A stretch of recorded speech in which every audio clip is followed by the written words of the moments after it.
Akhirnya Presiden Jokowi meralat pernyataan Menteri Agama yang ingin mencabut izin pesantren Sidikiyah Jombang yang kemarin sempat viral karena perlawanan mereka terhadap polisi waktu ingin menangkap putra kiai yang jadi tersangka pencabulan. Lewat Menteri Agama @interim Muhajir Effendi, karena Gus Yakut kebetulan sedang ibadah haji ya. Jokowi meminta pencabutan izin pesantren itu dibatalkan karena khawatir dengan nasib para santri yang akan terombang-ambing nasibnya. Saya setuju dengan keputusan itu.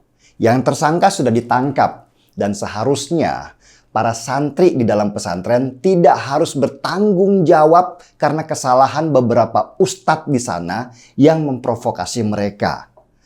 Ada ribuan santri di sana yang akan jadi korban kalau izin pesantren dicabut. Mereka adalah para pelajar yang sedang butuh ilmu dan seharusnya masa depan mereka tidak dikorbankan karena ulah bejat pimpinan pesantrennya. Saya juga kurang setuju kalau lembaga aksi cepat tanggap dibekukan oleh pemerintah.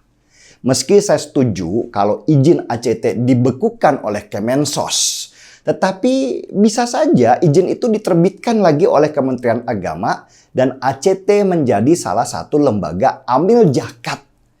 Sebobrok-bobroknya pimpinan ACT, tetapi di dalam ACT sendiri sudah banyak pegawai yang menggantungkan nasibnya pada lembaga itu.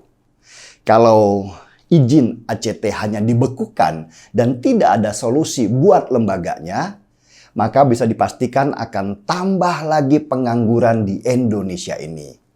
Mendingan tangkap aja lah pimpinan ACT yang dianggap bertanggung jawab selewengkan dana. Dan turunkan gaji dan fasilitas pimpinan ACT lainnya dan arahkan lembaga itu ke arah yang benar. Kalau cuma dibekukan, maka itu seperti menyelesaikan masalah dengan menimbulkan masalah lain. Dan seharusnya juga perlakuan yang sama diberlakukan terhadap pelaku usaha dengan brand Holy Wings. Holy Wings dicabut izinnya di mana-mana hanya karena mereka terpleset menggunakan nama Muhammad dan Maria dalam ajang promosi alkohol mereka.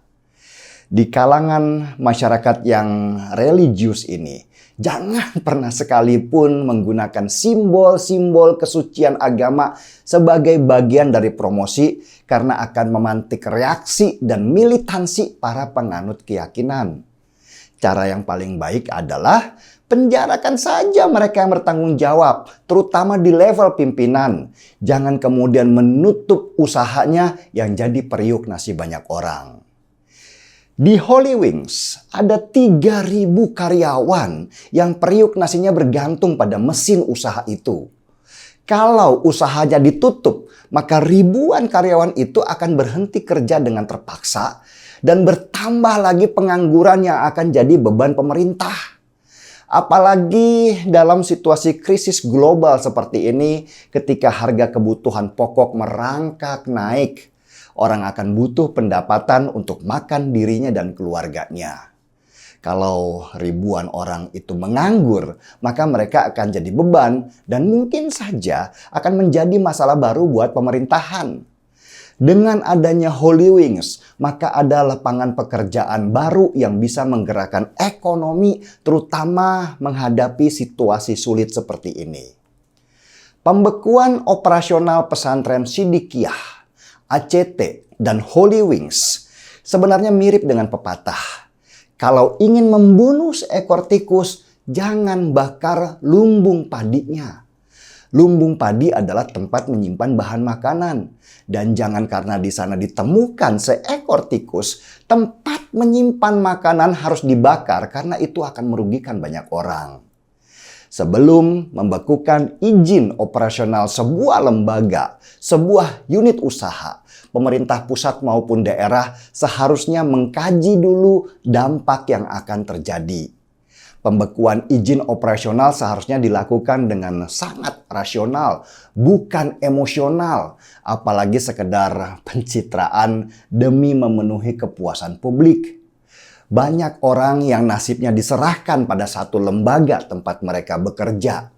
Dan orang itu bisa saja menanggung biaya istri dan anak-anaknya yang juga butuh makan dan sekolah.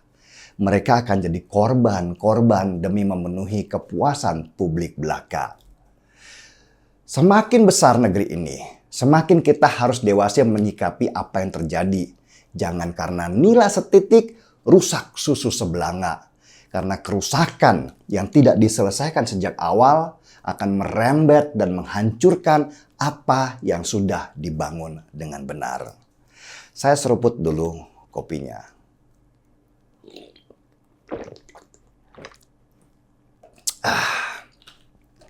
Markina, mari kita melihat suatu masalah dengan kacamata yang bijaksana.